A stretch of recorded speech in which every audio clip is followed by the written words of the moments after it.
మా courier delivery ఎలా ఉంటుందో తెలుసా? ఇలా ఉంటుంది అనమాట. అమౌంట్ బాగానే వస్తుంది కొరియర్లో, బట్ ఎక్కడ కష్టమో తెలుసా? ఒక పక్క లగేజ్ని హ్యాండిల్ చేయాలి, ఇంకో పక్క ఒక చేత్తో డ్రైవ్ చేయాలి. స్కూటీ అయితే, బైక్ అయినా అంతేలేండి.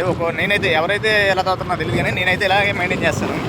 ఒక చేత్తో హ్యాండిల్ మెయింటైన్ చేస్తాను, ఒక పక్క ఫోను, ఒక పక్క లగేజ్. ఎందుకంటే డెలివరీ ఫాస్ట్గా అవ్వాలంటే తప్పదు, ఇలాగే చేయాలి.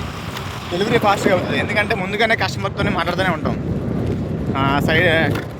పికప్ లొకేషన్, డ్రాపింగ్ లొకేషన్కి వెళ్ళేసరికి మనం కాల్ చేసి డైరెక్ట్ కొరియర్ సర్వీస్కి మన కస్టమర్ ఆర్డర్ చేస్తారు కదా, వాళ్ళు కాల్ చేసి ఉన్నారా లేదా అని కన్ఫర్మ్ చేసుకోవడానికి ముందే ఇలాగే మ్యాక్సిమం 80% నా డ్రైవింగ్ మొత్తం ఇలాగే ఉంటుంది.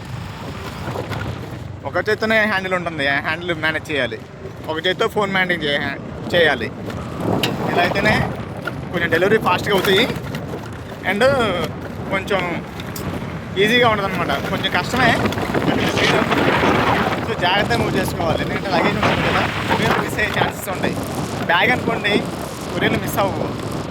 సో అది గైస్ మన కొరియర్ డెలివరీ సర్వీస్ అయితే ఇలా ఉంటుంది అనమాట.